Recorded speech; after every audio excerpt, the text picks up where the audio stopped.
So, as many of you know, I'm a biologist. I'll start my PhD next year, and I'm specializing in the field of immunology.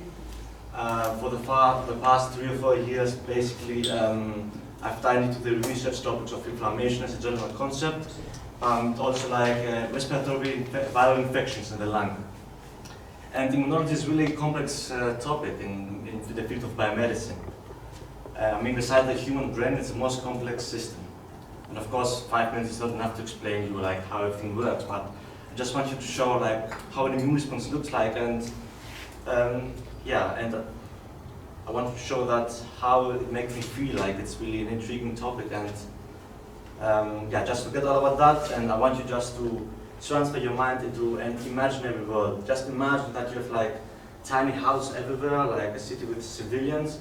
They're living their life, they're really happy, and they're smiling, and suddenly a big explosion happens, and the sky opens, and aliens coming in, and these aliens are really ruthless. These aliens, they want to kill their civilians, they want to eat them alive, they want to take the resources, they want to destroy the infrastructure, and they poop everywhere. So it's a big disaster, it's really a mess, it's a war zone. And the civilians are like running, screaming, they're getting killed. Then you have like the authorities coming in, you have like police officers, the firemen, they're coming in to help the civilians. But it's not enough. The aliens are really like ruthless, and everyone's getting killed. The only thing they can do is basically delay the invasion of the aliens. And then you have like the crazy people coming in, you have like the suicide bombers. It's basically people that they don't care, they want to kill themselves, and they kill also like everyone around, including the aliens. Then you have the ninjas. You have also many ninjas. These ninjas, you can see them coming. The ninjas just come to the alien, to the enemy, and they stop him and kill them. And sometimes it's enough. Sometimes this defense is really enough, and you can destroy the alien, but sometimes not. And for that, you need a plan B. And the plan B is basically the moment the invasion happens, you have some intelligence officers, and these officers basically they run, and they run not for their life, but they run to get to the special forces. They want to the headquarters, which are far, far away. And at some point, they reach the special forces, and they have a privilege. They know how the enemy looks like, so they can describe the enemy to the special forces, and the special forces can then build a weapon that's specific for this enemy, and produce it in a quantitative manner. So then you have the weapon, and you start marching in.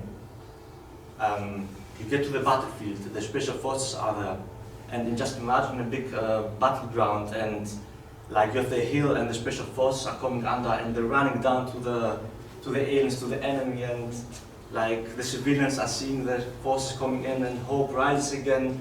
It's a big fight, it's bloody, and the enemy is killed. So this is not imaginary.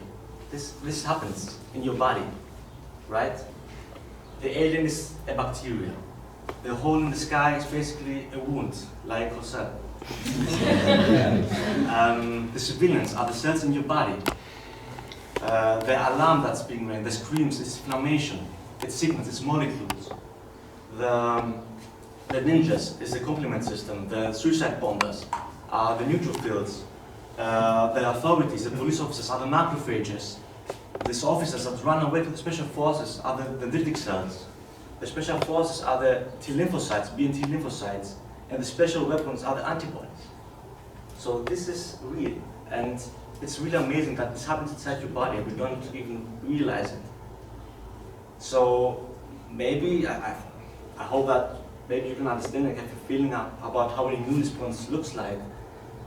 Maybe you don't care, but I want you to appreciate the fact that every day, every minute, and every second, there's someone out there willing to give this fight for you.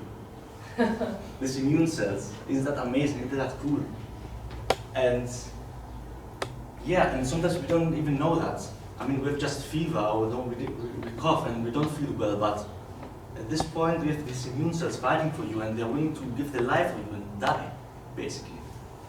And that's really amazing, and we can help them out. We can strengthen them, we can give them strength, and we can help them like by eating good, by exercising, by having a positive way of thinking, and the most important to live a life without stress and enjoying a life. And that way we can strengthen them. And I mean, if they are willing to give their life for us and fight for us, we can at least do that. So thank you.